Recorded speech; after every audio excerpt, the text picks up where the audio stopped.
Assalamualaikum warahmatullahi wabarakatuh. Kami dari kelompok 2 Latsar CPNS PUPR akan mempersembahkan video best practice pengelolaan infrastruktur melalui multi-line free flow.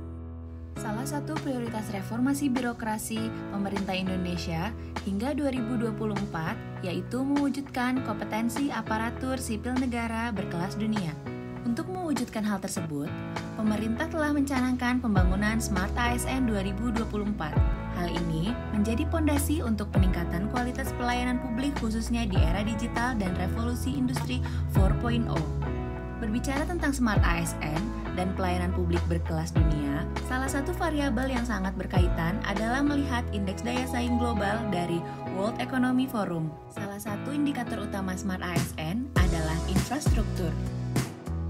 Kementerian Pekerjaan Umum dan Perumahan Rakyat terus berinovasi dalam mengembangkan sistem infrastruktur yang efektif dan efisien bagi pengguna di Indonesia. Salah satunya adalah sistem transportasi.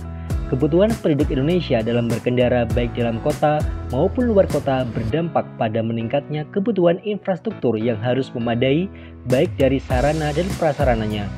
Dalam perkembangan teknologi dan dunia digital, sistem lama yang menggunakan jasa manusia kini perlahan menggunakan sistem elektronik yang lebih cepat. Misalnya sistem pembayaran jalan tol. Namun, kini sistem elektronik ini pun bermasalah. Bagaimana kondisi saat ini dan upaya mitigasi apa yang sebaiknya dilakukan oleh Kementerian PUPR? Sistem pembayaran jalan tol telah beberapa kali mengalami perubahan. Awalnya, sistem pembayaran tol dengan menggunakan transaksi tunai. Namun seiring meningkatnya jumlah pengguna jalan tol, sering dijumpai antrian di pintu gerbang tol karena lamanya waktu pelayanan.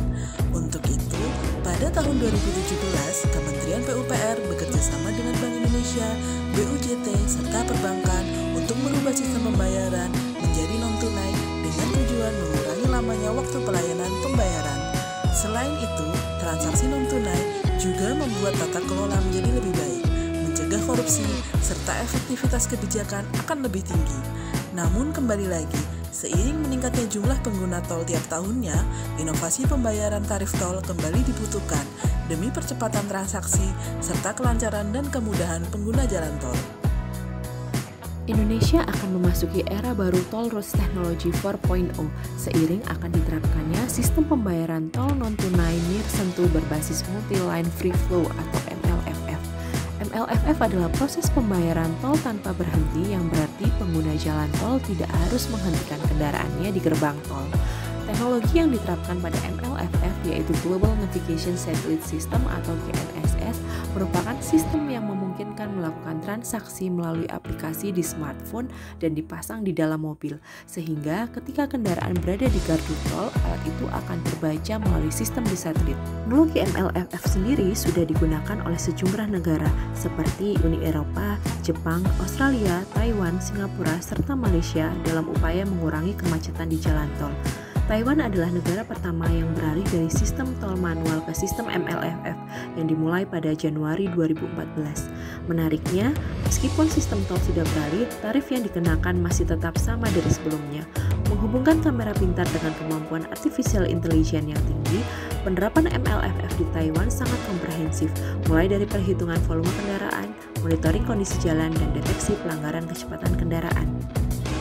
Saat ini, pemerintah Indonesia sudah menyiapkan rencana untuk menerapkan sistem MLFF untuk jalan tol yang ada di Indonesia.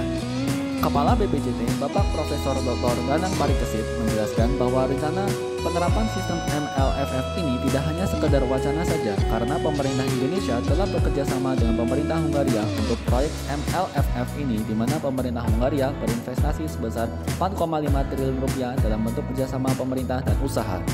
Pemerintah Indonesia telah menetapkan perusahaan Hungaria Rotex Ltd sebagai inisiator proyek dengan masa konsesi selama 9 tahun sejak tanggal operasional. Rencana implementasi pertama teknologi MLFF diterapkan di 40 ruas jalan tol di Jawa dan Bali dengan skema 50% untuk gardu MLFF dan 50% untuk gardu pembayaran kartu elektronik. Sistem MLFF akan diuji coba pada akhir tahun 2022 dan diterapkan pada tahun 2024.